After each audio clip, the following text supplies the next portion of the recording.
भाई बहन ने पाया कि अनाथालय की हर लड़की जब बड़ी हो जाती थी तो डायरेक्टर उसे एक घर में ले जाती थी। वहाँ किसी को भी अंदर जाने की इजाजत नहीं थी। फिर एक बहुत अमीर व्यापारी उस कमरे में दाखिल होता था। भाई बहन चुपचाप खिड़की के पास जाकर झांकने लगे। उन्हें कमरे के अंदर से अजीब अजीब आवाजें सुनाई दी, लेकिन तभी भाई का पैर फिसल गया। आवाज सुनकर डायरेक्टर तुरंत कमरे से बाहर आ गए। जो डायरेक्टर हमेशा दयालु और सौम्य लगती थी, अचानक उसका चेहरा और स्वभाव बदल गया। उसने भाई बहन को सख्त चेतावनी दी कि अगर वे इस कमरे के पास दोबारा गए तो उन्हें अनाथालय से निकाल दिया जाएगा। जिज्ञासु छोटी बहन को लगा कि उस कमरे के अंदर जरूर कुछ मजेदार होगा। उसने डायरेक्टर से कहा कि उसे भी अंदर ले जाए, लेकिन डायरेक्टर ने कहा वहां जाने के लिए पहले बड़ा होना पड़ता है।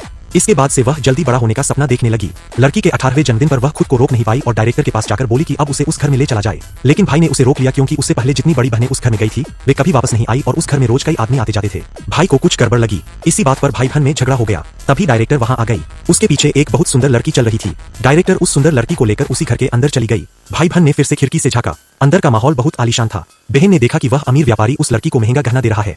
यह देखकर बहन के मन में जलन पैदा हुई। अगले दिन बहन ने सुंदर सा कपड़ा पहना और डायरेक्टर उसे भी वहां ले गई। जब मेहमानों ने बहन को देखा तो उसकी सुंदरता की तारीफ करने लगे। उसी समय भाई अचानक अंदर घुस आया और बहन को वहां से ले जाने की कोशिश की, लेकिन यह वही दिन था जिसका बहन लंबे समय से इंतजार कर रही थी। वह गुस्से में चिल्लाई, मुझे तुम्हारे साथ अब कभी बात नहीं करनी। डायरेक्टर ने मुस्कुरा कर कहा, यह तो तुम्हारी बहन के लिए रखी गई पार्टी है।